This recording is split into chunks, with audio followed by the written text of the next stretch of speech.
To what? What was the goal? Well, it was vacation, actually, if you can believe it. And I wanted to see someplace unique, and unique it was. So, how hard was it to get in? It's surprisingly not difficult. People have a real misconception about that. I mean, it takes some effort, but it's not illegal. You just work with a travel agency out of Beijing that specializes in trips to North Korea. And ahead of the trip, you have to schedule your entire itinerary, every single hour of every single day that you'll be there. And they submit all of the documents to the Korean Travel Bureau in North Korea. And you fly to Beijing. 24 hours ahead of time is the earliest they'll grant you a visa. So you arrive in Beijing not knowing whether or not you're going to actually be allowed into the country. And then once your visa is granted, they'll schedule you a flight, and that's it. You go. And how long did you stay? I stayed for quite a long time relative to most tourists. I was there for 10 days, which I like to joke is like dog years. It felt about like 1,000 years. Right. And was the idea to write a book, or did you get the idea after you were there? Yeah, I got the idea after I was there. I went with zero intention of writing a book. It's just that it was so much to process when I got home. I felt like I had no choice but to write it all down, to tell you the truth. So, what's fascinating about the book is not only do you have your insights put down into words, but these are some of the first pictures I've ever seen of normal life in North Korea. I tried really hard. It's not easy because they're very restrictive. You know, they're constantly telling you what you can and cannot take photos of. But I was with my handlers for a long time, and I was alone. Most people are in big tour groups.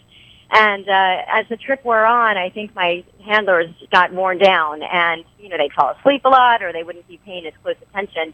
So I managed to sneak a number of photos when they weren't looking, or, I'd point my camera sort of in one direction, but tilted a little bit to the left or a little bit of the right, and so I managed to get a lot more shots than, perhaps other people do. Were you scared, though, doing that? Because I know getting in, like you said, was easy, but for some people, they're not able to get out or even taking the wrong photos. I was respectful. I didn't do anything stupid. I didn't want to spend the rest of my life waiting for Bill Clinton to come get me.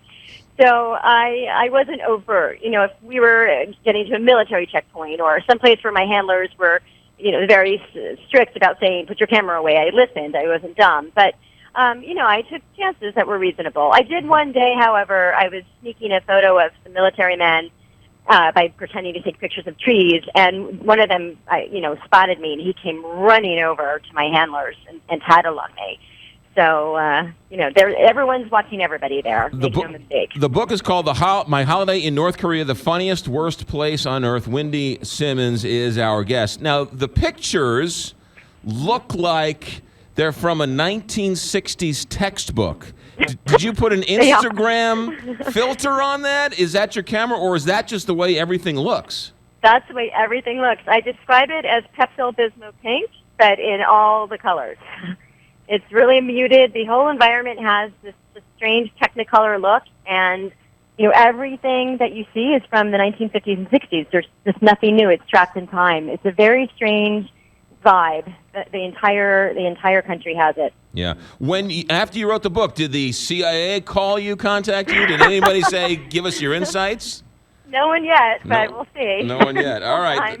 The book it's a fascinating look at a culture that is literally a closed society. My Holiday in North Korea, the funniest / worst place on earth. Wendy Simmons, thanks for coming in. Thank you so much. I really appreciate it. 848, Big 5.